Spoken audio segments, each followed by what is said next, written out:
Good morning, students. Now come again to chapter 5 exponents.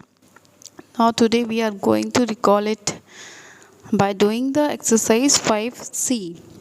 So, what we have learned in this chapter, it is the first thing a raised to the power n means here a is the base and n is the exponent, or we can call it index, and we read it as a raised to the power n. Here 2 raised to the power n. If any number with power 2, we call it as 3 square, 5 square, in this way. And if any number means any base with power 3, so we call it as 5 cube, 7 cube, 9 cube, in this way. And the remaining other numbers, if as exponent, for example 3 raised to the power 4, 5 raised to the power 7, or 6 raised to the power 6 square, or if any other number like 6 raised to the power 7, 6 raised to the power 5, in this way we call. Now the next thing we learned about the laws of exponent. If we have same base and we are doing the multiplication, so we'll write the base only one time and add only the powers.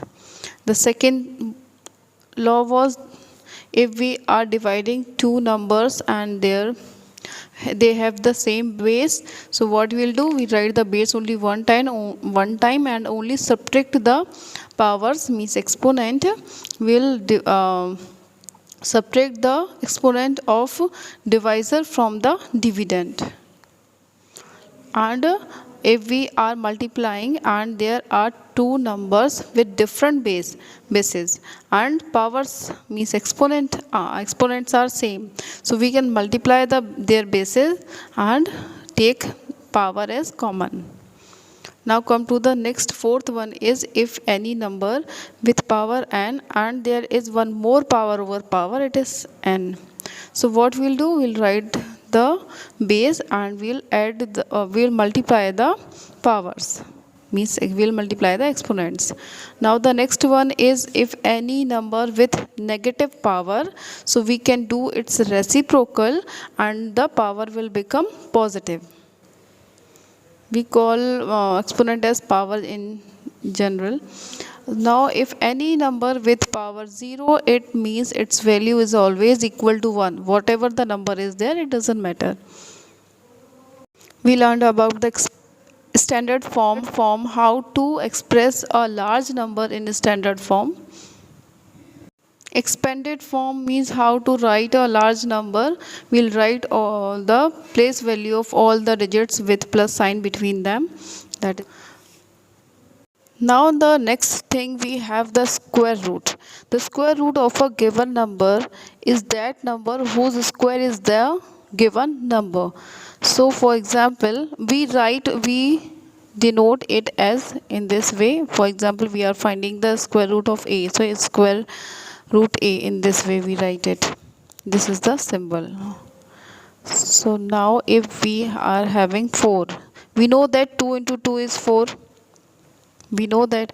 So square root of 4 will be what? It will be 2. So in the square root we can write 2 into 2. Now we'll make the pairs. So we can see there is a pair of 2.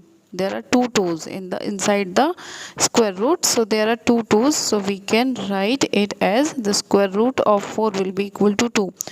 If we have made pair inside the square root, so that pair can come out of this root sign and it will come as single 2.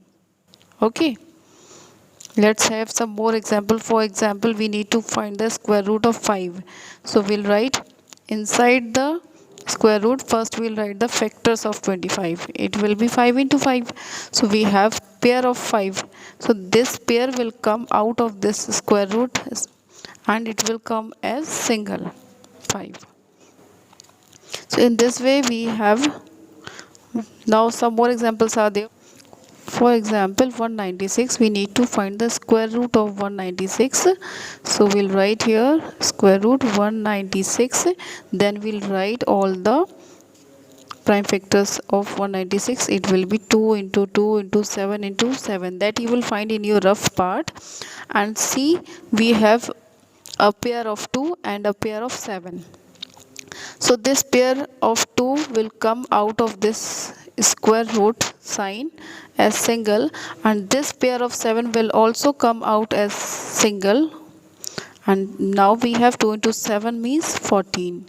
So the square root of 196, the square root of 196 is 14. It means 14 square is 196. The square of 14 means 14 into 14 is 196. So this, now we have to do the exercise 5C.